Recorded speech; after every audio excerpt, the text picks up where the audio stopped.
त्यानंतर बघूया पुढली एक ब्रेकिंग बातमी येते आहे।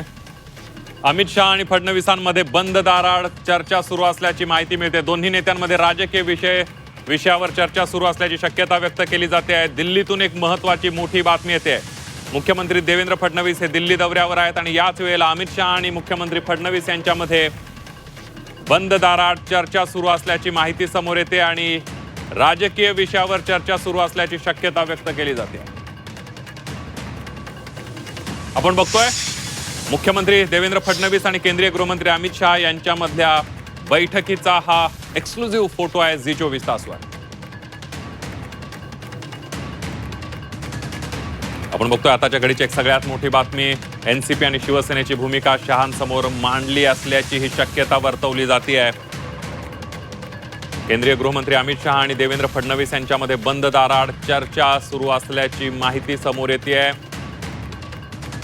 दोन्ही नेत्यांमध्ये राज्यातील राजकीय विषयांवर चर्चा सुरू असल्याची माहिती सूत्रांकडून कळते आहे। विधान परिषदेवरून शिवसेना राष्ट्रवादीची मतं शहांसमोर मांडल्याची माहिती सूत्रांकडून मिळते आहे। महायुतीमधील अंतर्गत वादातील मुद्द्यांवर ही बैठकीत चर्चा सुरू असल्याची सूत्रांकडून माहिती मिळते आहे।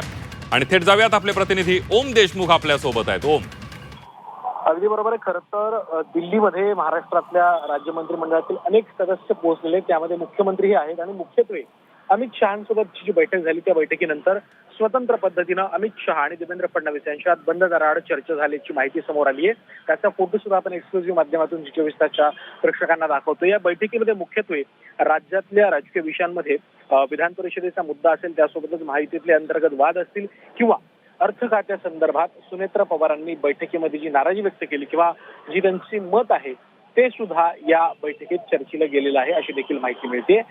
त्यामुळे शिवसेनेसोबतचा वाद आणि राष्ट्रवादीला हवं असलेलं अर्थ मंत्रालयासारखं महत्वाचं खातं या विषयांवरती आणि विधान परिषदेच्या आकडेवारीवरती अमित शहांसोबतच्या बैठकीत काय तोडगा निघालाय आणि यावरती काय निर्णय होतोय हे पाहणं आता महत्वाचं ठरतंय।